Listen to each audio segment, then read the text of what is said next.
Hello everybody and welcome back to the channel. Today I am here with my Stihl chainsaw and I'm going to show you how to safely and easily start this chainsaw.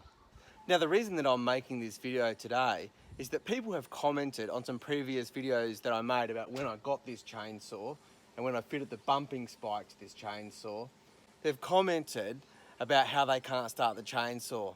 Now I thought that was pretty funny at the time, but then last weekend I saw somebody that I know that really should know how to start one of these chainsaws and they couldn't start it. So we're going to show you how to start it today. So here we go. So it's actually been several months since I started this chainsaw, so it's going to be quite interesting to see how easily it starts. But a few checks first. We've checked that it's got fuel in there, and the oil, you can see it's got oil on the front. And then we'll just check the tension on the chain. And you can see how it's flicking there and it still rotates. That's a good chain tension there. I don't intend to show you setup. We could do that in another video in a link in the future, but we're just going to show you how to start it safely. So most important thing when we go to start the chainsaw is put the chain brake on. That's by pushing that lever forward there. And then the secret is we're going to start with full choke, but we're going to pull it until it splutters. As soon as it splutters, we're going to shift it to half choke. So I'll just show you how we do that. So we're going to come around, we're going to go down to full choke. So we're going to pull the cord until the engine splutters, and then as soon as the engine splutters, we're going to come back, click it back to half choke, and then we'll pull it until it starts.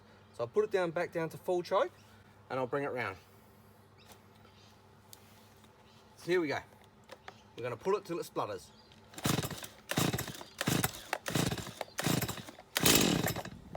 Okay, that was really important. You just heard it splutter. If we pull it any more, it will flood. So let's put it to half choke now, to show you. And then we'll pull it until it starts.